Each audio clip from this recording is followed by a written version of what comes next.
Welcome back to Boar's Physical Media. I'm Vanessa and he's Charles. Don't forget to like, comment, and subscribe. Keep hitting that bell notification so you know every single time that we post a video.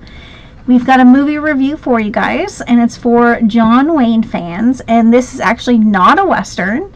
It's actually a comedy, and it's from Kino Lorber, and it is the 4K of Donovan's Reef. So thank you again, Kino Lorber, for sending this over. Donovan's Reef. That's what I said. You said Donovan. I said Donovan's Reef. I must have said it so quick you didn't realize I said it. I didn't catch it. All right. And as you guys know, Kino Lorber only puts their label on their discs. Well, sometimes they, very rare, but It's they rare. do have it. They do have it discarded at some point. Very Mainly rare. on the Colt. Mainly on the Colt. Yeah, but still, regardless, you might be surprised. There might be something in there at some point. Yes, so this is actually starring two big stars. You've got John Wayne, and you also got Lee Marvin, who was also, and I did not know this, and the Clint Eastwood, I knew he was in it, but the Clint Eastwood movie Paint Your Wagon is a musical. Oh, I didn't know. I didn't know that. So I'm curious how I'm gonna, and that's a Kino Lorber title too. Yeah. But I'm curious. But him and Clint Eastwood in here together, it's cool to see him with one of the icons, and then with the other icon. Yeah. So in both movies, but that's definitely cool. I didn't know that was a musical though. I That didn't blew my either. mind. I'm like, a Western is a musical. This ought to be interesting. Oh, I didn't know that. I guess we'll find out when we watch it. Yeah. But I just wanted to touch on that though. Okay. So Lee Marvin's character plus John Wayne and the doctor, I can't remember what his name is, they all were ex-Navy, and they all ended up being on this South Pacific island, and the doctor obviously stayed instead of going back home because the islanders really needed a doctor. They had a lot going on, and he stayed, and he ended up falling in love being there. And of course, John Wayne's character didn't want to leave the doctor, so he stayed. He ended up opening up a bar, and then Lee Marvin, he's the one that likes to get into fights and drink and I guess be the tough guy, I should say. Well, the doctor ended up marrying a islander and had children. Well, he had to go to one of the other islands to help out, and well, originally he had a child before coming to the island, and she's from Boston, and she needed to come down and pretty much try to convince her father to sign over his shares of the company that they own as a family, so that she can have all the shares and he just be cut off, type of a deal. Well, she ends up coming. Well, the doctor again is way at another island, and John Wayne's character Donovan didn't want her to know that he had children with an islander because that was kind of like, I guess, sketchy.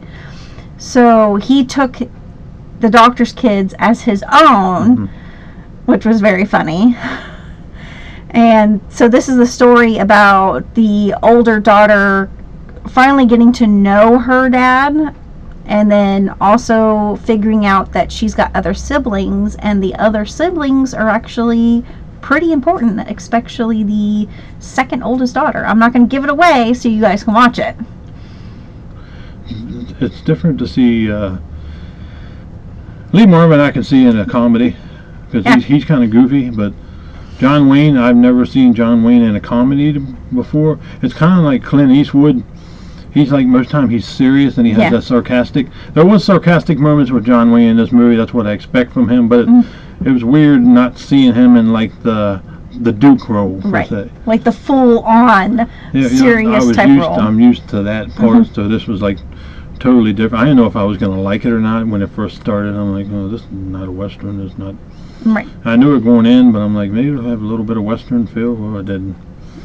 Took place on what, Hawaiian island? A South Pacific island. But it was overall, it was a really good movie, especially between him and Donovan, which is John Wayne, and Lee Marvin's character. Them two would be fighting all the time. Yeah. They get in fist fights. It was funny. But yeah, even John Wayne gets knocked over the head with a beer bottle. Yeah, that was actually... Lee Marvin when they did it. And that started a fight. But they're both buddies, too. That's the funny thing. Because they served in the Navy together, which I thought was funny. But we do have special features. We have audio commentary by film historian Joseph McBride, the author of Searching for John Ford, which they talked about that in that one thing. Audio commentary by film historian Dwayne English, the author of Harvin's Poor Bloke. The Graveler story, directed by John Ford, which is technically a 1967 short film. I actually checked that out. It's like, takes place on a boat. It's like a war type thing. It's not really too much dialogue in it, so you wouldn't really have to watch it. It wasn't that great. Not unless you're a die-hard special features person. Yeah, and then you have a theatrical trailer, but it's like, I think, 21 minutes film. I think I got maybe in the 7 minutes and I turned it off. I'm like, this is just not, there's not much dialogue. It's mainly them on a ship. They're going to war. I wasn't really paying much attention because I just kind of interested in it. Right. But this movie is from 1963. So it's been out a while. Yes. It has 109 minutes runtime, 1.85.1 aspect ratio. Obviously has your Blu-ray on here also, which you shouldn't have to watch that unless you don't have 4K tape capability. But it is in Dolby Vision, and you do have DTS HD Master Audio. I believe it's 2.0. So, but the picture on this, I said, for a movie being this old, which most of his movies are back in the day, but this, I think this is the first John Wayne film we've seen from the 60s, wasn't it? I think so. So, but the movie itself, 3.5 out of 5 for me. It didn't grab me and take off like his westerns did. Maybe on a second watch where I see more of his movies that are not like this, it might get me more in the frame of mind of what John Wayne was. Right, because you're used to him being in a Western. I'm used to him being the Western. That's what a lot of people liked about John Wayne, because he's in the Western. But a 3.5 out of 5 now, just for the movie itself. That may change after the next watch. It probably will once I get used to his other movies. But you do have special features, like I said, 2 audio commentaries, and of course the short film. You have the trailer, and then you have the picture. What do you have? How would you say the picture was? I thought the picture looked pretty good. For a movie that was back in 1963, isn't nothing to blow your sock. It was not on the level of The Searchers. No. So definitely don't expect that. I have yet to see a movie of his on that level. Right. I don't know what they did on that one. Whoever did that transfer knew what they were doing. Right. But don't take anything away from this. This was a very interesting movie. Just a different side of John Wayne that you may not be used to, which I definitely wasn't. So. Right. Because I've seen John Wayne in other movies other than westerns, so for me, I was okay with it. But for him, I guess, because like you said, he hasn't seen him in other than a western role, so for him it was a big difference. Clint Eastwood's different. I've seen all his movies, let alone his directed movies, so they kind of go all. But I grew up watching Clint Eastwood, just like she grew up watching John Wayne. So I grew up watching the John Wayne westerns. So I got used to them. I think that's as far as it went. That's about as far as I went with them. But I was more of a Clint Eastwood guy. Still am. But I do like John Wayne films, though. Now, the transfer on this, I would definitely give it probably a 4 out of 5. Because it looked good.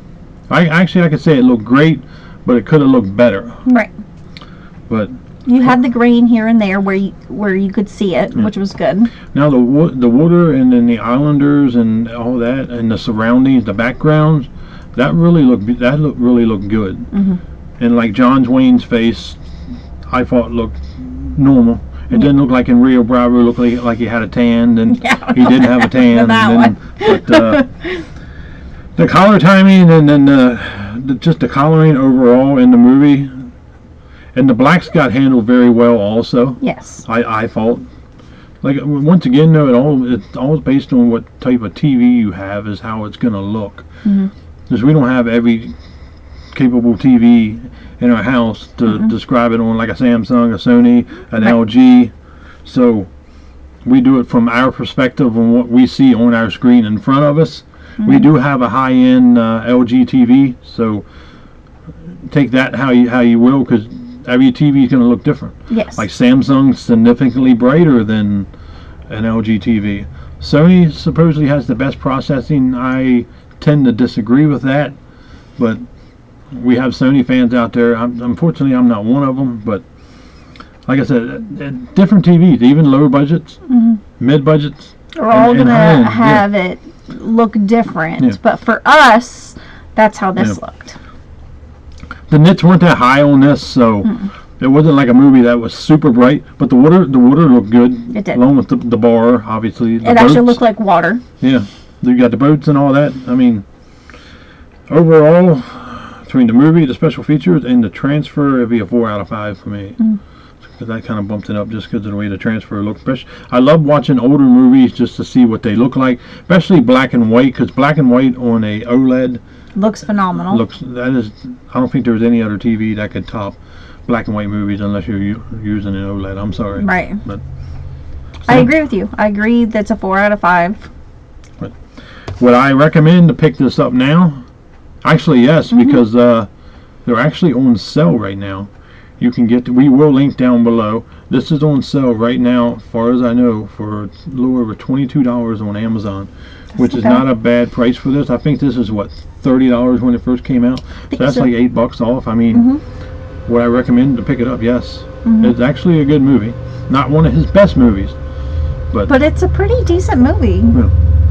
If you're used to a Western, just kind of shut your head off and get used. But John Wayne fans, you can definitely rejoice, because we definitely got another John Wayne film.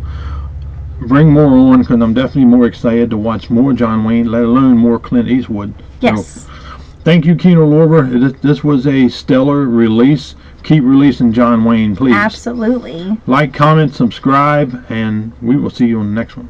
Bye.